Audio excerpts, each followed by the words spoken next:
My last Deltarune video, I played it down the middle, but the brakes are coming off for this one. I'm going to tell you why I don't like Death Knight theory. And that's simple.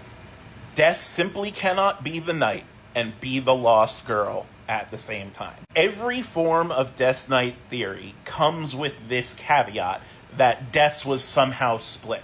Like, her body is the, zombified-ish knight, and she's lost in the code somewhere, or something like that. But there is no evidence in the text to suggest that. There's no evidence that suggests Death was split. There's no evidence that suggests that this, zombification thing of the Roaring Knight is real. The fandom merely came up with that because it's the only way that Death Knight theory works. Death seems to be the lost girl and seems to be the knight, so we just come up with this split Death theory. But again, nothing in the text of Deltarune says that that's even a thing. We just came up with that to make Death Knight fit into the puzzle piece hole, you know what I mean? If the search for the lost girl, which we assume is Death, is such a plot-relevant thing, why is it?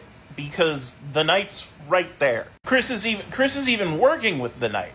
If the knight were Death, then Chris could just be like, there she is. Also, there's a thing where Susie points out that the knight can't take them in the light world. And, these are two teenagers, right? Who in the light world are, wielding a pencil and a hairbrush. If the knight was Death, an older kid than them, it wouldn't be an open and shut case that they couldn't take them in the light world. People say Death is left-handed, the knight is left-handed. No, the light swings their sword in both of their hands in their animations. They're ambidextrous. People say that when the Roaring Knight first holds their weapon, it looks like a bat. But we see what the Roaring Knight's weapon is made out of. It's made out of black, opaque glass. We get a shard of it, which in the dark world is a sword, but in the real world is a glass shard. And it's specifically a different glass shard than the shadow crystals we've been getting. It is hard, opaque glass. Note, this means it's not Carol's katana, and this means it's not a baseball bat, because then it would be made of metal or wood. So you have to answer the question, why does it look like a bat? And I'm not sure. But also, you have to answer the question, why does the Roaring Knight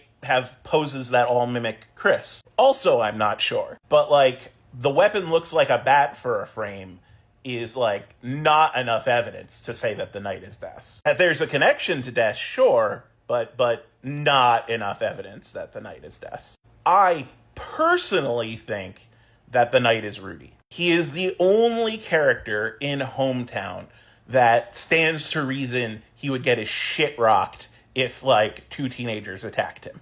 He is, clearly morbidly ill. But even then, I'm, maybe 20% confident. Toby Fox left this shit ambiguous for a reason, but I feel like if Death was both the lost girl and the knight, that would be sloppy writing, and I don't think it's going to be written that sloppily.